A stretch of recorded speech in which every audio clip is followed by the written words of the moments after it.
I'm Matt Dragon, and we're gonna think like a drummer today. All right, so let's get to it. We have our sample, okay? Let's say we did all the research and we found our sample, and this is our sample.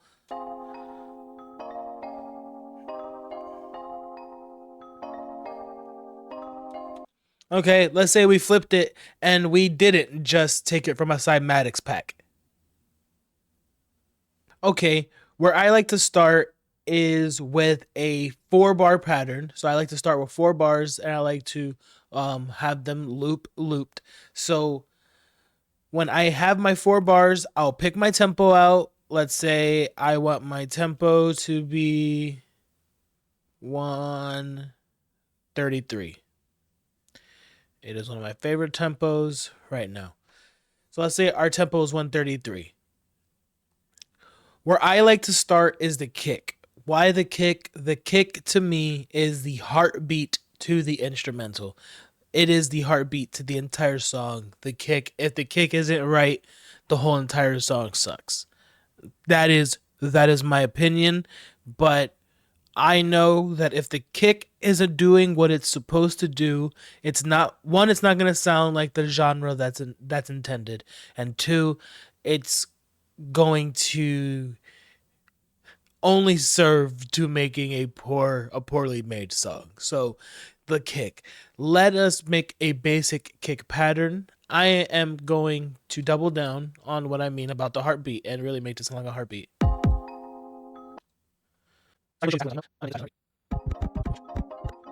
All right. So once we establish our kick pattern, I like to move on and establish the snare pattern. So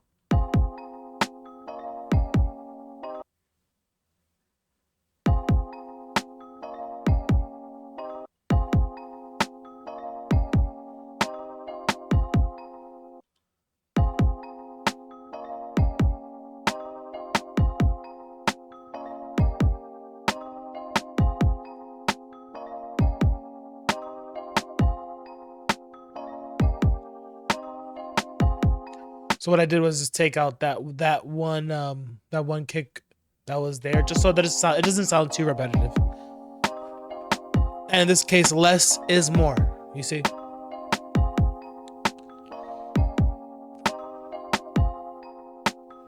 And I want to go pretty basic on this hi-hat pattern, just for the sake of the demonstration.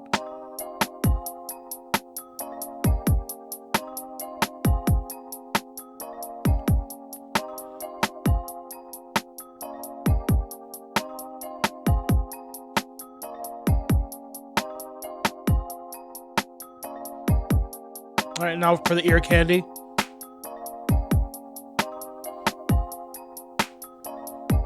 Let's turn those claps up. Let's pan them a little to the left. Let's pan our snares a little to the right.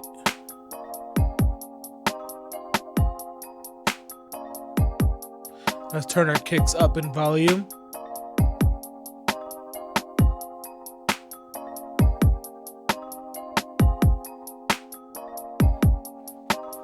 Okay. So now that we have a pretty basic trap beat, as you can understand. This is kind of the foundation and the way I like to layer beats. So I like to start with the kick, then the snare, and a hi-hat. And really to understand, these are the main frequencies of all things audio. We have the bass, we have the mids, and we have the highs. If you get these sections fundamentally correct, if you get them down and you understand what the bass, the mid-range, and the high frequencies, if you understand which instruments belong in those frequencies, you will start to understand why and how certain things sound good. And that's pretty much it for this video. If you want to know more, if you want to see me mix these drums, if you want to see me EQ snares and make a drum buses and all these other things, so you can see I have And so that you can see, I have the attention span of a squirrel, and I didn't finish my sentence. I wanted to say like, comment, subscribe if you want to see more videos from your boy. Yeah. Everything running to a drum bus here. A drum bus is where everything is controlled. I can give you a quick example what I would do to my drum bus, and I would pull the bass up, and I'll pull the highs up.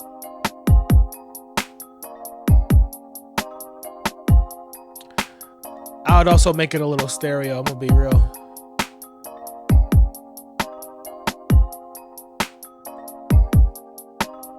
I'll make my hi-hats a little stereo.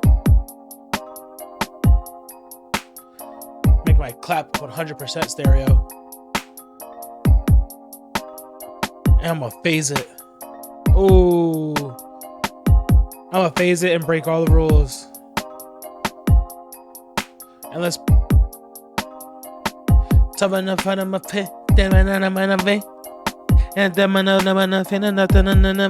Yeah, so this is done. I'm Matt Dragon, and I hope you enjoyed this demonstration. Peace.